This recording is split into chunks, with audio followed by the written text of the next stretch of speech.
नमस्कार, आप सभी का एक बार फिर से स्वागत है। मेरा नाम है शुभम। आज हम बात करें एक महत्वपूर्ण टॉपिक पर जो जुड़ा है असम राज्य से, असम के विभाजन से।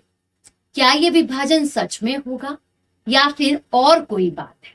देखिए, जब भी हम विभाजन की बात करते हैं तो हमारे दिमाग में तीन चार चीजें अपने आप क्लिक होती हैं। क्यों विभाजन पर बात हो रही है? कहीं ना कहीं भाषाई आधार है, कहीं ना कहीं सांस्कृतिक पहचान है, कहीं ना कहीं राज्य की अस्मिता पर सवाल है, और कहीं ना कहीं आप सभी जानते हो राज्य का महत्व भी है। तो अब बोडोलैंड को एक सेपरेट राज्य बनाने की बात करी गई है, जो कि एक प्रमुख क्षेत्र है असम का। यहां पर अगर हम बात करें फेमस क्या क्या चीजें हैं, सबसे पहले बोडोलैंड जो लोकेटेड है वह आप लोगों का ब्रह्मपुत्र नदी के उत्तर में लोकेटेड है, और यहीं पर आप लोगों को सिल्क प्रोडक्शन देखने के लिए मिलता है। ओवरऑल अगर मैं बात करूं असम राज्य को लेकर, तो 20% जितना एग्रीकल्चर जिसको हम लोग बोलेंगे वह असम के क्षेत्र में, बोडोलैंड में। और संपूर्ण भारत की बात करें नॉर्थ ईस्ट को लेकर, या फिर अगर हम बात करें जो मुख्य है, 30% जितना असम प्रोड्यूस करके दे रहा है। हम बात रखें असम के अंदर ही इसी बोडोलैंड वाले क्षेत्र में आप लोगों को मानस नेशनल पार्क भी देखने के लिए मिलता है, जो कि विश्व धरोहर में भी शामिल है, जो आर्थिक रूप से भी राज्य को सपोर्ट कर रहा है, और टूरिज्म के पॉइंट ऑफ व्यू से भी यहाँ पर ज्यादा जो अट्रैक्शन है वे भी देखने के लिए मिल रही है। अब बात हुई तो हुई क्या है, बोडोलैंड को सेपरेट राज्य बनाने की मांग 1960 से चल रही है, और वर्तमान में आप सभी जानते हो असम में विधानसभा चुनाव है और हेमंत बिस्वा शर्मा यहाँ पे मुख्यमंत्री हैं। पिछली बार जब चुनाव हुए थे तो गठबंधन के रूप में जो है वो बीजेपी यहाँ जीत गई थी।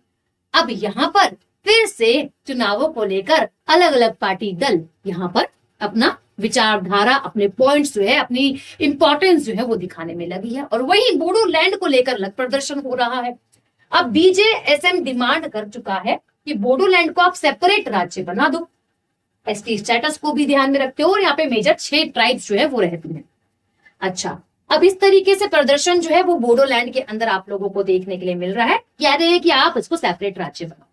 एक बार दृष्टि देख लेते हैं किस प्रकार यहाँ पे दिखाई देगा। ये भारत है, भारत में नॉर्थ ईस्ट असम का नॉर्थ ईस्ट में भी इकोनॉमी काफी ज्यादा स्ट्रांग है, ठीक है। और अगर हम बात करें संपूर्ण भारत में भी इसका अच्छा खासा योगदान है। स्ट्रॉन्गेस्ट लीडर के रूप में आप लोगों के जाने जाते हैं योगी आदित्यनाथ की बात करें, उसके सेकंड नंबर पे हेमंत बिस्वा शर्मा का नाम भी आपको पता है, चर्चाओं में रहता है, क्योंकि स्ट्रॉन्गेस्ट लीडर भी है।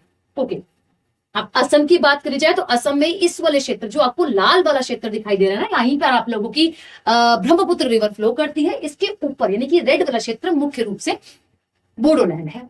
यहाँ पर असम के 4 जिले जो है वो कवर होते हैं, जिसमें आप लोगों का कोकराझार जिला है, वहीं बात करें चिरांग है, बक्सा है, और उदालगुरी। अच्छा, अब यहाँ पर क्या बात हुई है, 27 जनवरी को यहाँ पर बोडो पीस एकॉर्ड में मुद्दा उठाया गया है मोही लारी एक लीडर है उनके द्वारा। अब मोही लारी जो लीडर है वो आप लोगों के बोडोलैंड पीपल फ्रंट के चीफ हैं, और साथ ही साथ बीटीसी यानी कि बोडोलैंड टेरिटोरियल काउंसिल के चीफ एग्जीक्यूटिव मेंबर भी हैं।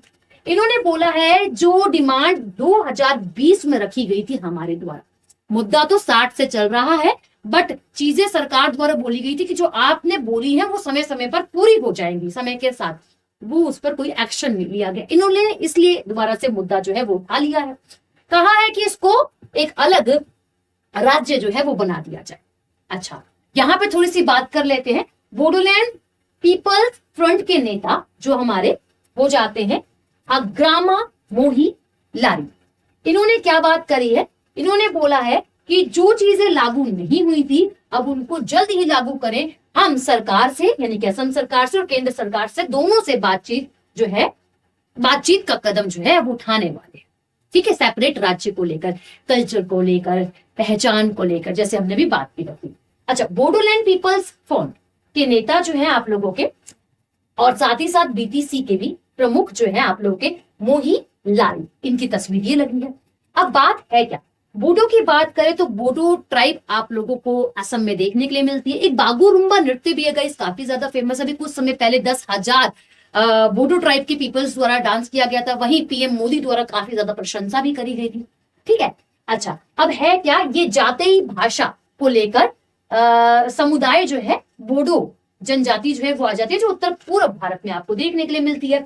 अच्छा, ये आपको कहाँ कहाँ देखने के लिए मिलती है असम के अलावा? असम तो है ही, मेघालय और कुछ बांग्लादेश के अंदर भी आपको ये हिस्से यानी कि ये लोग जो है वो देखने के लिए मिलते हैं।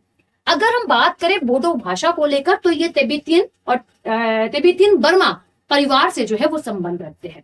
इसी के साथ जो ये आबादी है ना, असम में सबसे बड़ा अल्पसंख्यक समूहों में से भी एक है। इसी के साथ साथ इसका इलाका ब्रह्मपुत्र नदी के उत्तर में है, यानी कि बोडो समुदाय का जो विस्तार है वो आप लोगों को उत्तर में देखने के लिए मिलता है। अच्छा, जैसे मैंने बात करी, पहली बार मांग उठाई गई थी 1967 और 68 के समय पर कि सेपरेट एक स्टेट जो है वो बना दिया जाए। किसके द्वारा बोला गया था ऐसा? बोला गया था plain tribal council of Assam यानी कि PTCA के द्वारा ऐसा जो है वह कहा गया था। वहीं अगर हम बात करें 86 और 87 के अंदर वापस से डिमांड उठाई गई। अब यहाँ पर एक संगठन बनाया गया बोडो सिक्योरिटी फोर्स के नाम से, जिसे जाना गया। धीरे धीरे आके इसका नाम बदल दिया गया, national democratic front of Bodoland, NDFB इसका नाम जो है बदल दिया गया। ठीक है, ऑल बोडो स्टूडेंट यूनियन ने भी अलग राज्य की मांग जो है वह करी और ये तेजी से आगे जो है वे बढ़ा। कई काफी इंपॉर्टेंट है गाइस ये आप लोगों का। अच्छा, असम आंदोलन का प्रभाव 79 और 85 के समय पर भी देखने के लिए मिला। असम आंदोलन असमिया पहचान और बाहरी लोगों के मुद्दे पर जुड़ी है। बाहरी मुद्दे कौन है? बाहरी लोग जो है वो बांग्लादेश के लोग हैं जो यहाँ आकर रुकने लगे 71 के बाद में। अच्छा, इसके बाद बोडो समुदाय ने अपनी अलग पहचान और अधिकार सुरक्षित करने के लिए आंदोलन जो है वो और तेज कर दिया। वहीं अगर हम बात करें 90 के दशक में क्या होता है, आप लोगों की सुरक्षा कार्यवाही करी जाती है। NDBF जो पहले गठन बनाया गया था उसके खिलाफ बलों की कार्यवाही जो है वे करी गई। उसके साथ भूटान सीमा क्षेत्र में भी कई संगठन जो है वो बनाए गए। बाद में भारत और भूटानी सेनाओं ने संयुक्त अभियान जो है वह भी चला दिया कि भाई हमें तो सेपरेट राज्य बना दिया जाए। 1993 में बोडो समझौता होता है और इसके अंदर ABSU यानी कि अब्सू की अगर हम बात करें, आंदोलन जो है वो शांत हो जाता है और BSC का गठन जो है वह हो जाता है। लेकिन कुछ सीमित शक्तियां ही इनको मिल पाती है, अलग सेपरेट राज्य जो है वो नहीं मिल पाता। कहीं ना कहीं मुद्दा जो है वो शांत हो जाता है। 2003 में बोडो समझौता फिर होता है जो कि BLTF को लेकर है, बोडो लिबरेशन टाइगर फोर्स को लेकर है, और असम सरकार के बीच में ये केंद्र सरकार असम सरकार के बीच में ही समझौता जो है वे होता है। इससे BTC बन जाता है और BTC के वो संविधान में 6ठी अनुसूची के तहत जोड़ भी दिया जाता है।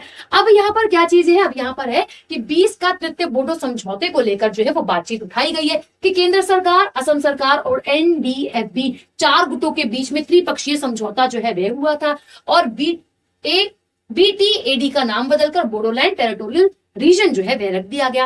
इसी के साथ साथ BTC को अधिक विधायिक, प्रशासनिक और वित्तीय शक्तियां जो है वह दे दी गई।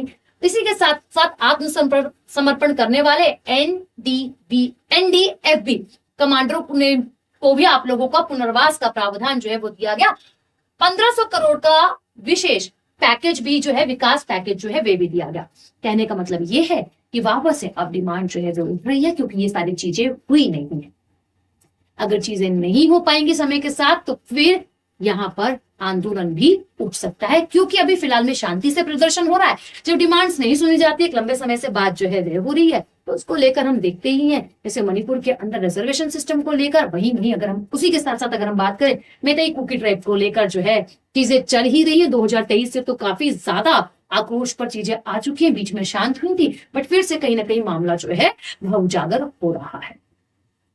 तो हर कम्युनिटी अपना स्टेटस मांगती है, डिमांड करती है कि हमें एक सेपरेट राज्य जो है वो बना दिया जाए। अब आपका एक कमेंट सेक्शन में होमवर्क रहेगा कि सेपरेट राज्य और ज्योग्राफिकल अगर हम एरिया के हिसाब से देखें तो हमारे संविधान के अंदर कोई अलग राज्य बनाना, राज्य के नाम को परिवर्तित करना, ये कौन से अनुच्छेद के अंदर बताया गया है, ये आप कमेंट सेक्शन में बताइएगा। साथ ही आपको वीडियो अच्छी लगी हो तो कमेंट सेक्शन में लाइक भी कीजिएगा और कमेंट सेक्शन में अपना कमेंट और विचारधारा भी जरूर प्रस्तुत कीजिएगा। अभी के लिए शुक्रिया।